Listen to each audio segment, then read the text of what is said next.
Қайырлы күн, KEW Energy форумның тыңдармандары, бүгінгі подкастымызға қош келдіңіздер. Бүгінгі келесі соңғы подкастымыз Райан Чилкот мырзаға береміз. Райан Чилкот мырзамыз, біз қазір ағылшыншаға өтеміз, осы мезеттен бастап. Сондықтан ағылшыншаға тыңдауға дайын отырсыңыздар. Mr. Ryan, welcome to KEW Energy Forum. Welcome to the first podcast of KEW Energy Forum. Awesome. Thank you for joining us. You are a former journalist, lifelong journalist. You have set up your commercial agency, and you are today plenary session moderator of KEW Energy Forum. Yes, it was a real honor. Yeah, thank you. Thanks for coming. It's a real pleasure to be here. Yes, thank you. I will start with the questions. Sure. I mean, it's very... I'll try to answer. Yes, Normally I ask the questions. Yes, now in the opposite. The tables have turned. Table turns. So about the media engagement, the energy industry is navigating through the complex environment like geopolitics, market volatility, and the energy transition. Yeah. In this term, from your perspective, what are the key communication challenges energy sectors leaders face today when engaging society and these issues? Well, it's an interesting one. I mean, I think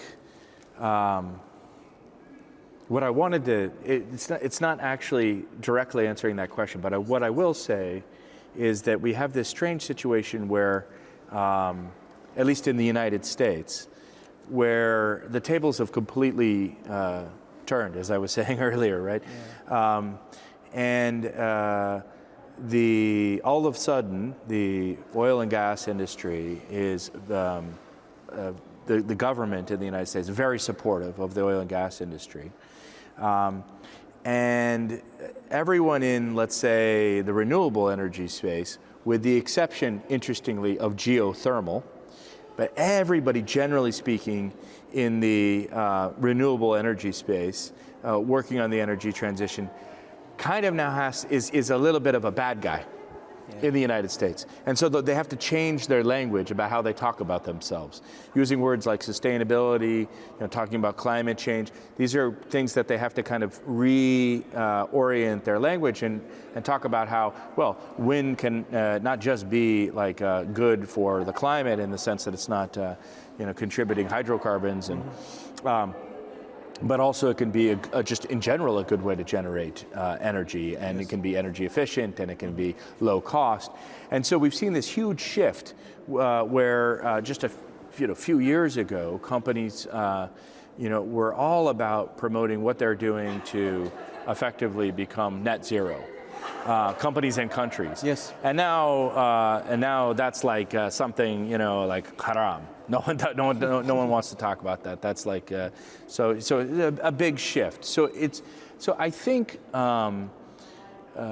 what's important is for companies to just and then.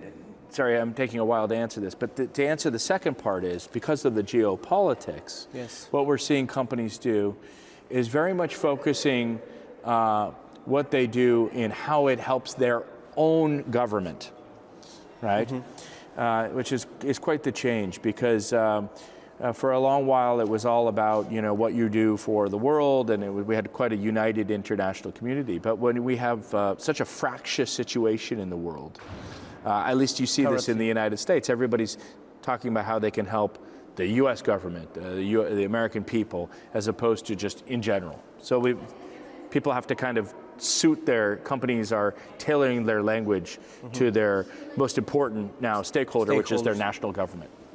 So quite a bit change, yes, from the recent, what we had like in the decade. Yeah. What do you see the most effective way for energy now companies to engage this communication? For investors, for stakeholders and the media? Well, I think, for stakeholders, for investors, focusing on the bottom line and the returns that they can deliver is the surefire way to successfully communicate. Kind of avoiding all of these other topics and talking about how they can generate profits and create value for their shareholders. That's something that is never going to get old. That's always going to be valuable for universal, investors. Something that we use every day. About global and local narratives. Yeah. For the multinational companies. Yeah. Yeah, for the multinational companies, how they adapt. But maybe the way I'm repeating maybe the question. Yeah. I mean the same for the local and the multinational. Well, They use the almost, same, yes. because I think what you're getting at is the multinational oil companies, how do they adjust to a situation where a lot of national governments are Yes. saying that the deals that we had aren't necessarily, we don't consider those deals as fair when perhaps we did several years ago. Look, it's tricky. At the end of the day, the national oil companies or the international oil companies have to generate profits for their investors. It's not easy to be in the energy industry, right? And so if they're unable to do that, then they have to go elsewhere. At the same time, it would be foolish to think that the international energy companies, the big companies present in Kazakhstan, aren't interested in the countries that they're operating in. They hire huge numbers of people, and have been so. I think they just have to, they're in a difficult situation where they have to explain, that, well, yes, we understand. Because, like right now, if you're in tech, you can almost like make money out of nothing. Yes. Not the case in the energy industry. Which was 20 years ago, probably, yes. The energy and the tech just swapped, maybe. Yeah. At some extent. Yeah, I mean, tech's had a pretty good ride. 20 years is probably about right. Yes. Yeah, but the real golden era for energy companies, I think, yeah, we're going back a while. Back yeah. a while. And also, And now, of course, there's such a focus on electrification of everything, and in a certain way, I think that critical minerals, rare earths, copper, all these things have stolen a little bit of the limelight from the energy sector, because at the end of the day, irrespective of what you think about climate change, ultimately it's pretty clear that we're moving towards electrification. And so countries are very keen to make sure that they are securing the minerals necessary for that.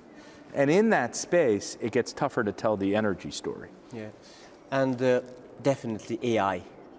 And AI. Everyone is using this AI. Yes. Then with the rise of this AI terminology nowadays, and the AI generated content as well. Yes. So how can companies and media ensure the accuracy of and the trust in the information shared? That's very interesting. Yeah, with the public. That's very interesting. Because it's a great tool. I mean, I don't know. I like you create content, and just you can. It's much easier to in some cases just use like an AI. I'd never done this before, but to use like an AI voice, than to go out and hire someone to use their voice. Image. But it still doesn't sound quite right. We're not quite there. Yeah. But I was just at this cybersecurity forum in Riyadh 2 days ago, and talking to the chair of the Secretary General of the ITU, and their job is to like set standards for things like telecoms, communications, and AI. And yeah, it's tricky. Basically, give me the question again.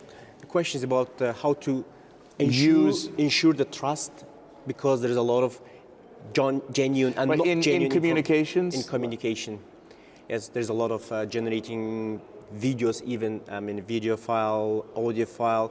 So I think it's too early to fact-checking. aggressively lean on AI for communications for the energy industry, and I'll tell you why.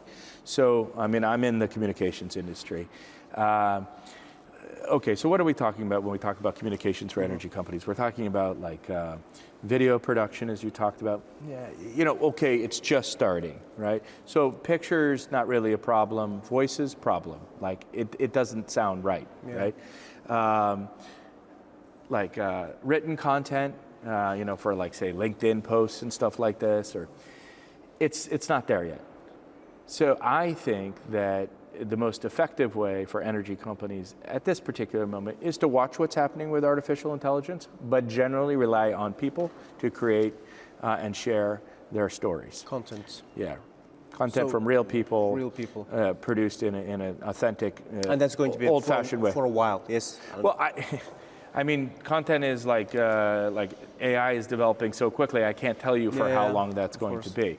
But if you already have a problem with authenticity, if people aren't necessarily trustful of what you say, then you need to be doubly careful to make sure that in your messaging that people don't not only not trust the message, but the way you're delivering the message, right? Then you have like lots of problems, right? Both ways. Yeah. And you've been in Kazakhstan for a long... Well, coming to Kazakhstan, yeah. Yeah, to come in Kazakhstan. Yeah. There's always like 3-day trips. But I came here this summer and I went for the first time to Borabay. Borabay? And I was like, oh, this is nice. Wow. You know, yeah. Like Astana is nice, but like Borabay is nicer. I'm like kind of a country guy, like, right? Oh, wow. I like like water and you know, have you been in Almaty as well? Yes? Yeah, but it was a long time ago. A long time ago. Yeah. That looked nice too, but yeah, I could see the mountains. But again, it was a quick trip. Yeah. So I've been lucky to come here for many years, since the like late 1990s. Wow. First time I was in Astana was when, if you remember, you probably don't remember, a guy named Dennis Tito, an American space tourist, landed in Baikonur. And I was a CNN guy, a producer of live television, and we actually, because we were on one of those helicopters that goes and lands right after, and because one of the guys on our helicopter was sick or got sick, our helicopter landed first, so we were able to set up our equipment in time to live broadcast Dennis Tito, this little guy, first guy who paid the Russians to take him to space, $10 million. Wow. He gets pulled out, and then he gave a little impromptu press conference, all live on CNN with back in the day was very max headroom, like AI today. Still, sometimes that it ain't real sometimes, and in this case it was real, but it was like all kind of max headroom-y, like. And so, and for some reason after that, we ended up coming to Astana. Why we went from Baikonur to Astana, I don't remember. It was too long ago, right? But I just remember, I was like, oh, Astana, this is an interesting place. And we stayed at this international hotel, and it had opened 2 days before, and we were the only people in the hotel. The swimming pool still hadn't opened with. The breakfast was empty. And I was like, okay, this is an interesting place. And now I've been here 20 times since then. I really like Astana, but the first time I came here, I was like, okay, this is kind of weird. Yeah, there's nothing here. Sounds like a very, very amazing experience. Yeah, to say that the city has changed a little bit would be an understatement. Yeah. So, now is Kazakhstan a major energy producer. Well, one of the major energy producer with the growing renewable potential. Yeah. Which is awesome. Which is awesome. And every year the share of the renewables increasing, like 6%, but they are setting the target to 15% by 2035, I think, and more to come. Yeah. What should the country emphasize in its message to attract global investor and position it as a reliable partner from your perspective? Well, I think it's already doing it. I think you see that the fact that the renewable energy space is growing as quickly as it is in Kazakhstan is evidence that the government is convincing investors that they should put their money here and that they're going to make money if they do that. And I think that's what we're seeing. I think people have just decided that Kazakhstan is a good place to invest for wind. I don't know, how much of that is solar? It's mostly wind, yeah? It's mostly 80% is wind, 20% is solar. Because it's like the steppe, and there's you can't get away from the wind. It's a no-brainer. It's huge. We have a very strong winds, actually. From Astana. Yes, I do. I'm glad it's October when we're having this conversation. If it was January, I'd be like... Yeah. I feel your... Don't ask me to come here in January. Not that I love the country, but January's tough. February's tough. I agree with you. About the role of forums and media, you visit a lot of them, forums, you moderate, you plenary sessions. And how do global forums in this term, including today, shape the energy agenda, and what's important for industry leaders to use this platform to drive meaningful dialogue? Well, listen, and we talked a little bit about this today at the plenary session. I think forums are important. When I was a younger guy, I didn't think forums were important. I thought they were quite boring, actually. But it's a big world, but big things, if you want to do big things, they take, big teams. and those teams come from, the expression is, it takes a village. You need real international collaboration to do most things in energy. And so you have to have forums, because they bring people together and they can discuss ideas and disagreements or new things that they're interested in. And it's essential. Think about how much our world has changed in just the last year, right? So these things have to be discussed face to face. Partners need to get together. And what I think is really interesting about Kazakhstan is if you look at like this forum and as like a microcosm of in general what's going on in Kazakhstan, pretty impressive that, and we were talking about this during the plenary today, that 20 years ago when KazEnergy started, when they would have a Kazakhstan Energy Week, and now they've had, I think, 16 of them. The conference was basically a bunch of international oil companies showing up and discussing with the Kazakh government how they could produce oil, crude oil, to export to be refined elsewhere. Fast forward to today, when actually Astana and Kazakhstan and KazEnergy created this situation where the Kazakhstan Energy Forum is really convening international alliances and partners. And so Kazakhstan has been able to transform itself, really has been able to transform itself into this middle power. Today we had the OPEC Secretary General here. Kazakhstan is part of OPEC Plus. In fact, when Kazakhstan joined OPEC Plus, I was a journalist, I covered OPEC at the time. I was working for Bloomberg TV, and I was in Vienna in 2016 when Kazakhstan joined. And look, OPEC, oil-producing countries in OPEC really needed Kazakhstan. Kazakhstan didn't just just help itself by getting together with these other oil-producing countries, and they would argue also consumers, but it helped everyone. Mm-hmm. And so we had the OPEC Secretary General here today. We had the Shanghai Cooperation Organization. We had the International Renewable Energy Agency. And the League of Arab States. And so, it's fantastic that Kazakhstan has been able to position itself where people can come and not just talk about Kazakhstan, but talk about global issues, climate change, artificial intelligence. These are all atomic power, right? Now, big subject, right? All discussed here in Kazakhstan. And not only because they're happening in Kazakhstan, but because these are big themes globally. So Kazakhstan is one of the part of this, game changers. So it's good because it allows Kazakhstan to be part of the global conversation and influence that conversation. And the global is becoming a small village. Everyone is getting closer and closer and closer. Yeah, and and let's face it, Kazakhstan is and Central Asia in general is kind of a land to itself. It's halfway between, it's in the middle between Asia and Europe. And so it's good to incentivize people to come here with these kind of events so that they get to explore Kazakhstan and Kazakhstan can be this platform. Yeah. Thank you very much, Mr. Ryan. It was a pleasure. It's really nice to meet you. Thank you very much. Thank you very much. Yeah.